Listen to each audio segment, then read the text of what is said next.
Oh, by the way, just a small addition. I did get confirmation that the strategy that Team Dignitas did try to pull off with the minion blocking, the second minion, so that the first one goes down first, did work. So they denied one minion. It did. They were able to do it. Apollo pulled it off. Indeed it did. Wonderful to see more people, going for that. It is a little bit more risky, depending on if you know they're going to lane swap or not, but let's get into this game, picks and bans, because so far, pretty much all normal bans here, except for the Alistar, has finally found his way onto the ban list. Alistar has been High's biggest champion in the support role. His most effective champion, because High likes to play as an initiator, High likes to be on the front lines, and the ultimate from Alistar allows him to do that. Plus, it allows him to set up plays with the crowd control that he brings. So we are finally going to see, High pushed onto another support. A lot of people had questions around his champion pool. The one drawback of switching around roles all the time, not only are you not as familiar with all the matchups in your lane, but your champion pool will suffer.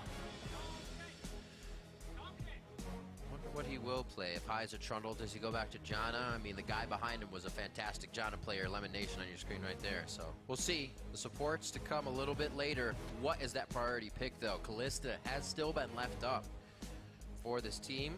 Yeah, a lot of stuff here. Kalista's up, Corky's up, Kindred, Elise is banned. Just kidding, Elise is banned. We both did it? Okay. Corky first priority. So also a little bit flexy here. I kind of get that idea into the minds of Team Solo Mid. Not a for sure first pick. Haunter's Poppy has been banned out over and over again. We actually saw him with some pretty fantastic mechanical play on that Poppy. Haunter is definitely the quickest of the North American players to pick up the champion. Had two very, very strong performances on it. Even though they only got one win, he was definitely the bright spot for TSM and performed well even in their loss. Looking at Corky, though, is a flexible pick. North America still does play a significant amount in the AD carry role as well as mid lane. So TSM going to look for some hard engage here. Alessandra, definitely good when you're facing multiple squishy targets. And this is a definite possibility with the flexible nature of Corky. A lot of crowd control right now from Team Solo Mid. That one person gets hit, you're pretty much staying in the same spot. Choose to do whatever. Get some tank on the rest of their comp. Cloud9 looking to stay away from this crowd control. What can they put in? Denying the kill itself is always a fantastic one. Tom Kench did make it through, and he's off the bench, along with some more denial of engage, or engage for themselves. The Braum gets locked in. Braum and Kench locked in. Really good at saving AD carries here with a double lock-in. So that does make me think they're probably going to go with a double marksman comp here. It's weird calling Corky even an AD carry since he does almost all magic damage now, like 75%. But we'll see what they round it out with. Two very quick lock-ins for TSM with the bottom lane there. So Double Lift is going to get his hands on Lucian.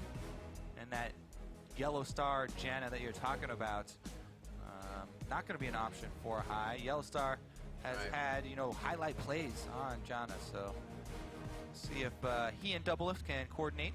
It's an interesting mix here that TSM do have. Lissandra generally used for her hard engage capabilities. Now they have some disengage to balance it. Lissandra can also kite back and can also use her control abilities defensively, but looks like they are going to try and get to the source of the problem here with some extra poke locked in on Cloud9's side. Not only is it going to be Corky rockets, but Nidalee spears as well.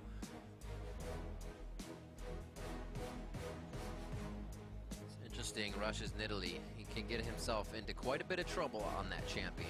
As we've seen in recent weeks. And he likes to be aggressive. He says it just about in every one of his interviews.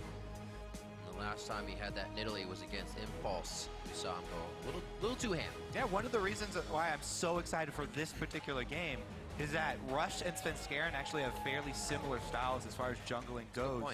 And they're both very alpha-oriented junglers, and we'll see who can actually get the lead. Svenskeren being on Rek'Sai might go for the farm route though, and try and just use the ultimate over and over again to get back out onto the field and farm quicker. Bjergsen locks in some bursts to follow up on Lissandra play, though. Trying to keep it diverse for himself. Twisted Fate, Syndra, and Ahri so far. He played that Syndra twice, so this Victor, this Bjergsen will be his first Victor. This Bjergsen is also going to be a huge part of the wave clear. TSM have actually drafted a lot of wave clear to try and hold up to any sort of siege that Cloud9 opt for. Lissandra wave clear is also fairly strong. It's a little bit more dangerous as you have to proc your Q on the front line to get it to explode onto the back range of minions, but Victor also means that they do have many options, as well as Lucius Culling. So TSM actually drafting some good answers here later into the draft phase. Well, I feel like we're going to get later into the game with this one, as we have been in the past weeks. Let us know which team you think has the edge in this match. Tweet hashtag C9win or hashtag TSM win to @LOL Esports. And we'll update the fan vote once we are into game. Those lineups right there. I hope this is going to be a bloody mess of the game, because those are all aggressive players at one point in their career. I'd love to see it right now. Week 3, let's go. Power spike for all the teams. We're on to the Rift. The level 1 power spike. Go get him. Honestly, though, Nidalee does have a pretty strong level 1 power spike as far as clearing the jungle. Let's see if Rush starts out with the traps and starts spamming them on multiple camps early. Kind of a facetious question right there. I actually know he will, because that's how you play Nidalee. Spam traps on your camps, so you have a very quick early clear. But anyway, the general game plan here for Cloud9 is going to be to work around Rush's early aggressive style. They've got the Tristana, so if Rush is able to exert pressure early with the Nidalee, then he can rotate into lanes, just pressure the lanes by throwing spears and allow Sneaky time to get up explosive charges onto the spear or onto the turrets for early turret damage and try and knock down the outer turrets early with that combo. Rush can do this in either the duo lane or heading to Jensen's lane and trying to help Corki as well. Just putting around. All right, Jetson, now's your time to do it. We heard Bjergsen talking a little bit about the Cloud9 of old and how picks and bans became the situation where they win the game. Yeah, defensive wards there for TSM did see the entry. They will also see the exit. I think they exited the brush. Pings are going down, actually, and they're going to stick around for this delayed invade on topside. Topside's where the action is, by the way. Let's keep our looking over there. High does have a ward. Can he try and steal this? Nope, Svenskeren saves his smite because they saw them. Smart play there. High won't be able to get much done. Actually looking. He's going to keep it up, though. He's going to delay him. High was able to completely push Svenskeren after sharing any of that experience. Or, I'm sorry, Hanser. Meanwhile, not too big of a deal. Balls forcing the flash in the bottom lane. Double lift. Oh! Can't decide whether to go for it or not. In a lane swap scenario, though, taking some extra turret hits there probably won't hurt him. Right. As he probably won't fight anybody for a long time now. So, not a big deal. But they were able to get Balls flash out from there. Yeah. Balls was trying to go with the greedy play there, trying to get some lane experience. Did get some. So, small experience advantage there. Cloud9 jump out to the 100 gold lead. Balls going to that top side. He's going to try to get this turret real quick, so C9 may be a little bit behind here. They gave the blue buff over to Hanser, so he can spam Qs and try and help them clear minion waves, but that's not generally a problem. And also, you lose out on some of the bonus experience from the jungle item by not giving the last hit of the main monster in the camp to the actual jungler. So net experience lost for the team. We'll see if the blue buff on Lissandra is actually worth it. And they actually do use it in some way to pressure quicker. Up top, though, it's hard to keep up with explosive charge there. Tristana's going to knock down that turret very quickly, so I don't think it will be too big of an issue. Both teams should get them around the same time. Just keep an eye on the bouncing of the waves. Looks like both teams will correctly bounce them. Yep, that's how you want it. Boop it up there. It's going to be so that it stops a little bit further on Cloud9's side, so it's going to focus front minion. Also, That side of the wave kind of brings in the minions quicker, so you get more C9 minions. Good to go. Rush doing a little counter jungling now. He didn't want to start that red anyway. I don't know what you guys are talking about. It's good to go. There we go. Whoa! What a dangerous jump. Ring around the rosy from Yellow Star and Rush. This is actually really, really dangerous of Rush to go for that, especially going for it blind. This is their weak side now. I mean, both teams have swapped back their duo lane, so this is no longer the strong side for Cloud9, but Rush doing Rush things. He waited. He gets the flag. Waited for the Howling Gale, gets the smite down. Svenskeren in the right spot at the right time, but Rush playing with fire here, and he is in control of it. He's level 5 to Svenskeren's level 3. Rush did get the triple buff, I believe. I was paying way too much attention to power bouncing and not to the jungling. Well, this is the Rush a game, very right? rare case, but he says what's going on. He makes the moves. Rush is going to be able to make those visits to the lane very early. He's got a tremendous experience lead on Svenskeren now. And not only is it a lead now, but it's going to get even worse for Svenskeren because the rest of his red side was counter jungled. So now his play is only to go and soak experience with the duo lane. So he's going to get a third of solo lane experience. I mean, you do get a small buff just from having multiple people there, but the Gromp will be the only thing that he can get from this side since Rush just took the Wolves. So the Wolves will not respawn for a while here. And it looks like lane it swap is going to games be definitely become a kind of a dance of the junglers. Who can do it better? Who makes the better move? Right now, a 28-12 Rush over Svenskeren. And it looks like he's not going to stop here. Takes out the tunnel. He should just head to the other side of the river after placing some wards. Yep. Meanwhile, Balls and Hanser are dead even on experience. Hanser's trying to come down here and soak some solo lane, but he won't be able to. If he moves up far, he'll get killed. So Hanser right now is actually kind of wasting time.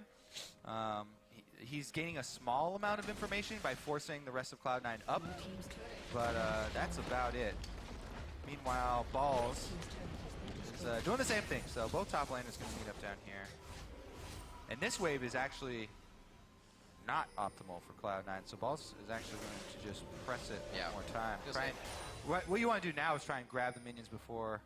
Oh, actually, Rush might just stick around since he's got such a huge experience advantage. Maybe they bait. Yeah, I'm saying 11 and 12 CS for Haunter and Balls. They must feel terrible. That's the situation of the game so far, and they'll be okay. But that's as just of right lane now, swap life. As of right now, that would have been a nice bait they could have done with Tom Kench. Oh, Jensen going hard, gets the ultimate out. Actually, very nicely done there. A little bit of kill potential now for that mid lane, and heal is down for Bjergsen. Know exactly what he's doing. That's that aggressive style we were talking about from Jensen as well. Cooldown. Let's see if they can actually make something out of that play, though. Because, you know, that is going to at least force Jensen back to base now. And the cooldown on Victor Ultimate not that long. A minute and a half left. Yeah, both of them have been quite relentless without any pressure in the mid lane. They have about 2,200 gold each to spend. Well, haven't gone back. Without the heal and without the ultimate from Victor, I do expect Rush to apply more pressure there now. Because Jensen just... Oh, he actually didn't go back and purchase. I think he must be waiting for an item breakpoint then. Because that was the opportunity. He's almost out of mana here. Well, he's got the blue. 400 gold for him right now. Both of them sitting on back. All right. Gentleman's agreement.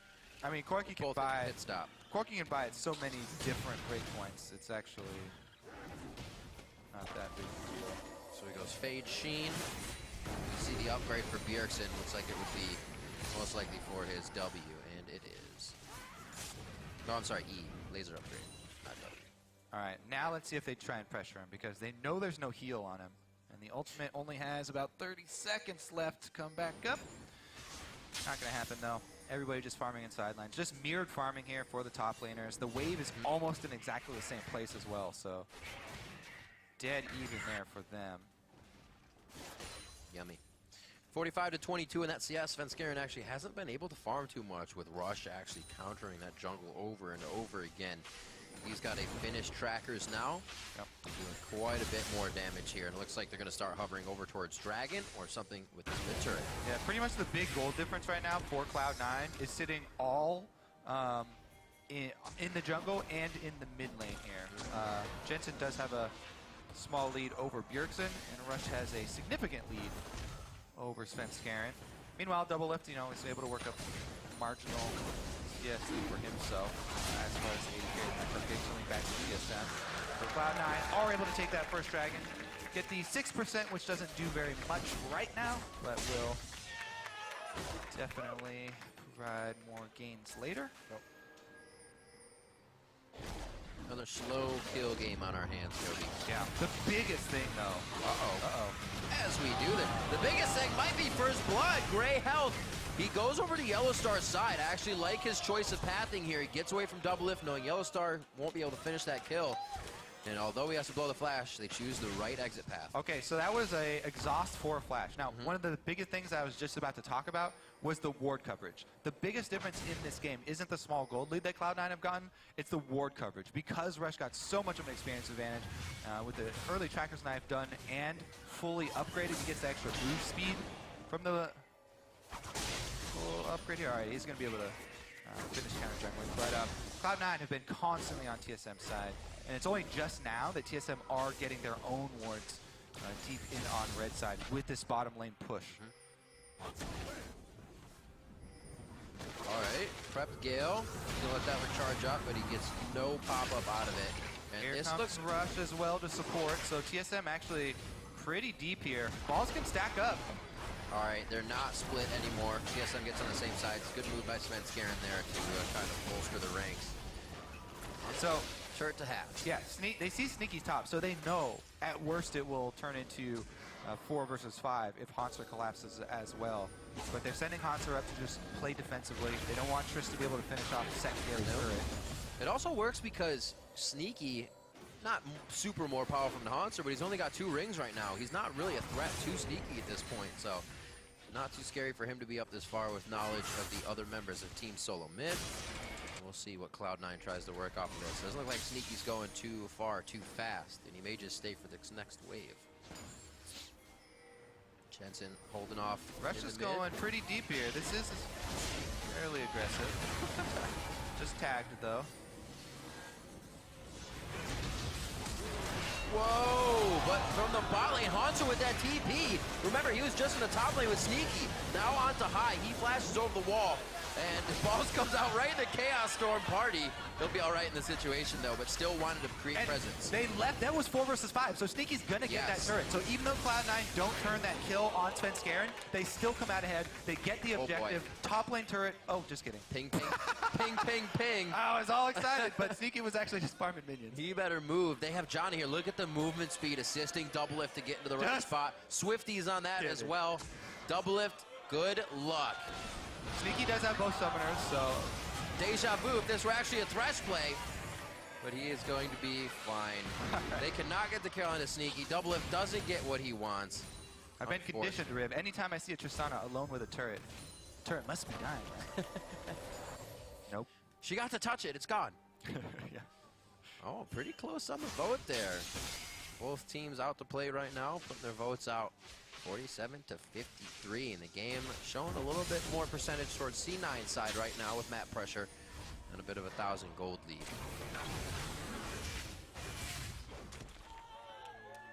All right, so they have successfully cleared out all that early vision that Cloud9 invested on TSM's side, so pulling it back very close to even here for TSM.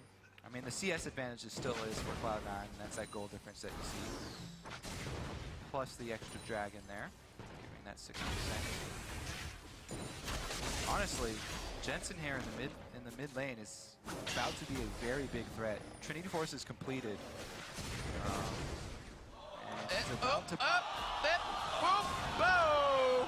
All right, no longer a big threat. Just kidding. Corki dumps out damage at this stage of the game, so it doesn't matter. But he's about to hit level 11 as well. So level 11 Corki with blue buff is a huge power spike because the level 2 ultimate from Corki is so much power. High doesn't hit the Q though. Oh, Zoning ultimate. Dodge, he should be good. Winter's Bite goes out, and it's only 1-2 more. Unbreakable stops it. Yellow Star's trying to get the pathing on them, so the Howling Gale will cut across, and he's not on the chase. But they do not have the vision. They get it for themselves and realize Rush is coming back. All these waves push for Cloud9, though. They've done such a good job of keeping up the pressure. Now maybe they get at least some damage on the turret because there's no teleport on Hanser.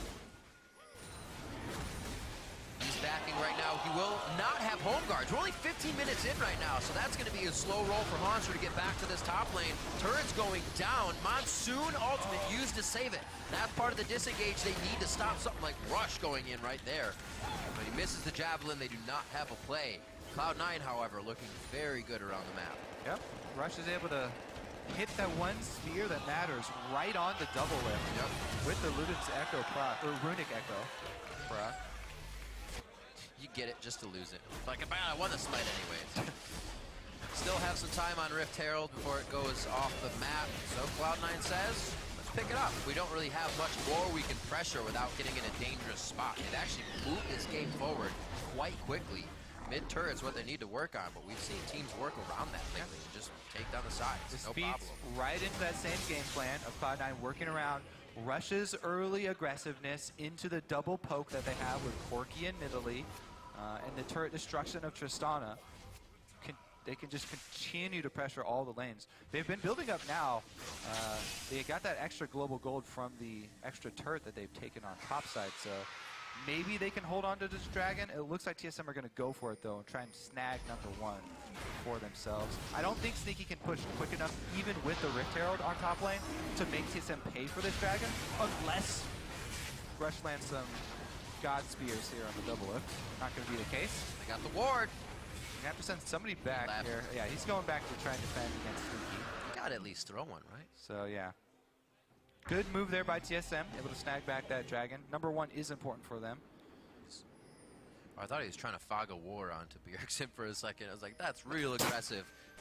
So, sorry about that. I was just very slow on my comp button. my casting mechanics are gone to the garbage.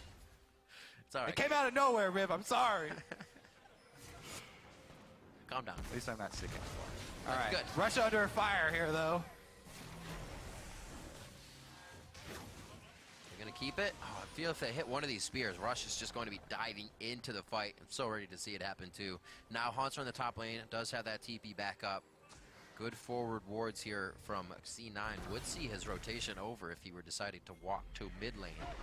And that's what should be on the docket right now here for Cloud9. Last real turret right in front of their face besides the second tier bottom. And this could be the time that they take it if Bjergsen can't hold the mid lane here and Balls distracts.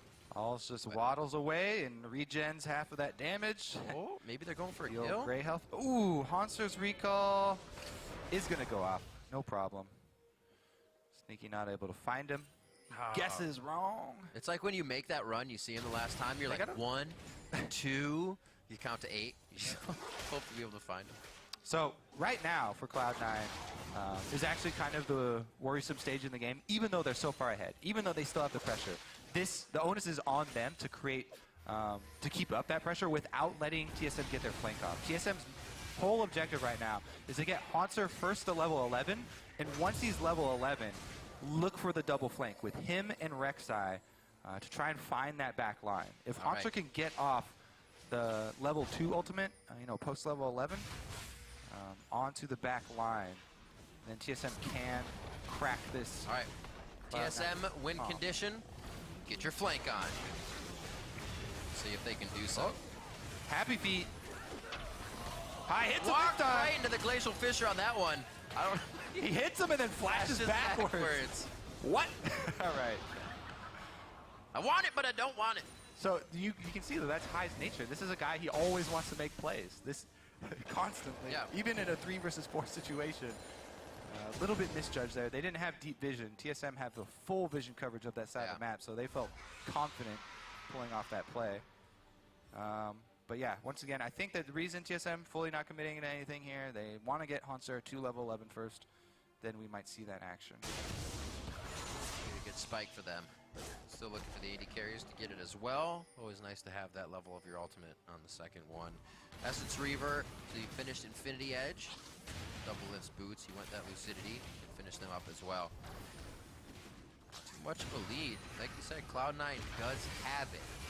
Yeah. Can they still utilize it? Can they make something happen now? Everything was happening so quickly before. Yeah. It is only 2,000 gold. Both teams have Rod of Ages on their team, so the stacking mechanic working similarly for each, as Hanser just completed his, and Rush the same. Yeah, TSM just happy to continue farming though. Hanser really wants to soak that wave in bottom. He's waiting so patiently, waiting to receive his experience as Sneaky and High push up that bottom lane. It'll be his birthday soon. Look at the Top laners so happy in lane swap scenarios when they finally get to receive the wave. I've waited 19 and a half minutes. He's getting chunked out though. As we see, usually would be a kill if that were maybe the level 11 or even a better Can early they game. zone Hanser off of this? Not much damage there. Due to that chunk? There's one to hit. If he, yeah, because if he comes in, he dies from high, but he could try to take damage off of the explosive shot. It's too tricky of a game to play. Continue trading turrets here, 1-for-1. TSM actually pretty happy to do this. One, they're on the inhibitor turrets. That means it's probably going to be faster here. They're going for balls, though. The focus is off to make sure they get one down. If balls can stop them on this, it gets Cloud9. That might be enough time for Jensen to get back and defend, though. All right, one goes down, a minute and a half on the Dragon, so after we see this inhibitor battle, that will be on the board.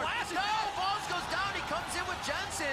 A little bit of false sense of security. The Monsoon saves him, but also saves Doublelift to slip away from dying. The inhibitor goes down. Now it's on TSM to stay in the base with home guards active 30 seconds ago. If C9 can make it back in time to close out a fight, Jensen's gonna try to stop backs, and the team is staying in the bot lane. Oh, Hunter gets proc! That's the lockdown, the Winter's Bite, the punch, and the concussive blows do concuss Hanser. So both one, but inhibitors are falling. Both top laners go down, being a little bit too aggressive, trying to defend, and Cloud9 comes out and inhibitor ahead, and they're still going. What is going on today? Tostado, baby, the demolitionist. This is absolutely crazy. Jensen is looking, I don't think he saw a Doublelift. Can TSM get a kill here, though? They've got home guards. Oh, good jump. Nexus turret, 21 minutes in. This is where it gets scary. This is where we've been seeing teams falter, staying too far, too long, and overstaying their welcome. The laser misses High, but the final shots will not, coming from Svenskeren. The rest of the team on the balls. He just came back from being up, and it looks like he'll find himself back down once again. Doublelift gets that kill for himself, one after the other. All right, now let's see if TSM can make anything off of that play. They got the extra 2 kills here. A very short power play, plus all the waves are pushing. And Heartbreaker there for Cloud9 as the turret does not go down. Jensen should be able to get that pretty easily, though. But man, yeah, TSM come back swinging. They grab 2 more kills, so we're back to a dead even game as far as the gold is concerned. The big thing is going to be the super minions down bottom. So there goes High. Talked about his love of creating plays.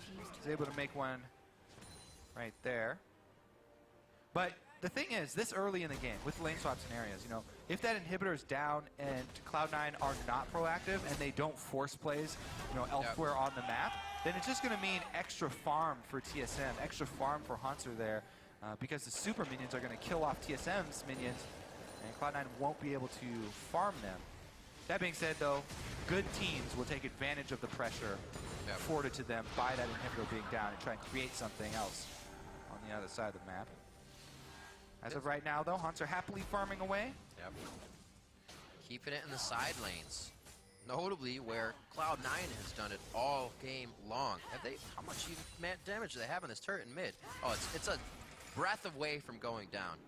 But made sure to stay on the outside. Maybe that, you know, has really lessened the chances of them getting flanked. Now they're going to force it, take it, have the wards to get out. Well, talking about using the pressure of the downed inhibitor, they have a package now to force something with, so they can definitely force the issue. Like Svenskeren going for the flank. Hanser's coming around too, but he's a little bit far off. Hanser's trying to go through the jungle to flank around the backside. Interesting spot for Doublelift to come from. More of an alert than the engage that they could have had in that situation. Yeah. With Svenskeren there. Dragon's live, so I don't even think somebody goes for Dragon. They get an inhibitor and a Nexus turret after this, or really happens. The fight's in the right spot. Good dodges. They are taking a lot of poke for not wanting to fight right now. That's the hit back. It looks like Balls is going to be okay along with Sneaky in this. Nobody was able to get to the back line. The teleport from Hanser could close in on a ward we see in mid, but do they want it this low? Hanser's occupied with the super minions still, that's true. and Double have chunked out so heavily, he's going to have to back. It looks like TSM have been able to hold, and as we mentioned, the full experience and the full farm of that bottom lane is gone to Hanser. Oh, they're forcing it. Oh, the smite fight. Kobe, we're going to get it. The 50-50 ball is up in the air. Teleport is ready. Just on the outside. Rush ready to get... Oh, no, the TP comes down. That's what they wanted. That's what they were looking for, and they've just gained quite a bit of map pressure for it. Well, with Balls having his teleport down also, it's going to be a little bit harder to answer, but Tahm Kench, luckily, does have a global ult. Or semi-global for himself, and can still try to make a cross-map play. But Scarin, though, on Rek'Sai might be able to answer. TSM counter push here on the back of the discontinued Baron. Oh, they're going to overstay? Just missed. There's the Abyssal Voyage actually coming in. Svenskeren just in range. One good lick. He gets Yellow Star on the backside. How many licks does it take to stop Yellow Star? He's going for multiple licks on multiple people. What an intake. Hanser teleports in, puts himself in the Glacial Tomb, and Jensen's going to be the first target. That's double his kill. The culling comes out, and it's going to get the kill with the laser pierce and picks up a double. Now they're moving forward. Rush looks to the entire TSM team as they start to take down his turrets, and C9 going a bit too hard. The long-awaited flank from Hanser finally comes out, and that's going to be a double inhibitor take because the top is already exposed. It just seemed like a few seconds ago he made that TP. Up again, uses it on cooldown and takes Cloud9 off guard. These inhibitors falling as well for Cloud9. Rush falling as well. 8 seconds on members. 8 seconds on Jensen in mid. There is DPS coming out that will not allow TSM to finish the game, but they have completely swung this in their favor. That was just an all-star. Oh, it's not over! Balls comes in. They lost the Nexus turret throughout this. Are they really going to try to fight? Home guards are coming out. They know they have TSM on the back foot now. And this is going to be the damage. The ultimate's up for C9. They get a kill onto Svenskeren. Can the chase be there? No spooky ghost to be used. No real slows unless High is in range. And Hanser gets himself over the wall with a claw. Remember, the Nexus turret did go down.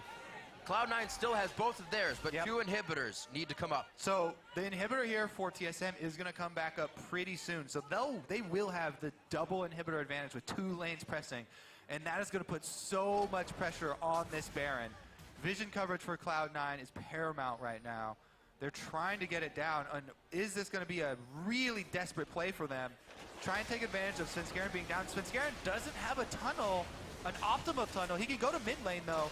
This is really desperate. They're burning it down. Holy macaroni. Oh, Svenskeren gets there. It's going to Rush. It's going to Cloud9. Svenskeren. Can it starts to fight. Sneaky takes a lot of hits. He is so low he can't come back in the fight. They want to peel out. They want to use these minions to save the base. They don't want to fight. Jensen. Oh no! He tubed him right on Jensen. Rush just gave Jensen up there. No. He could have, oh man. So Rush was probably, okay, well, it's going to be the end of the game, it looks like. This is, we'll go over that later. Everything happening. The fuse was lit and they just snuffed it out. TSM saw Cloud9 get Baron. They stomped that fuse out. There will be no explosion now from Cloud9. They go down in team solo mid in another very quick game of the day. 28 minutes on the clock. Oh, can they finish though? From coast to coast. Baron up and it may not even be over. They may stop this. Doublelift goes in. He wants to make it happen. He's going for broke, but he actually relentless pursuits out. The minions are coming in. It's Bjergsen with the upgraded auto attack.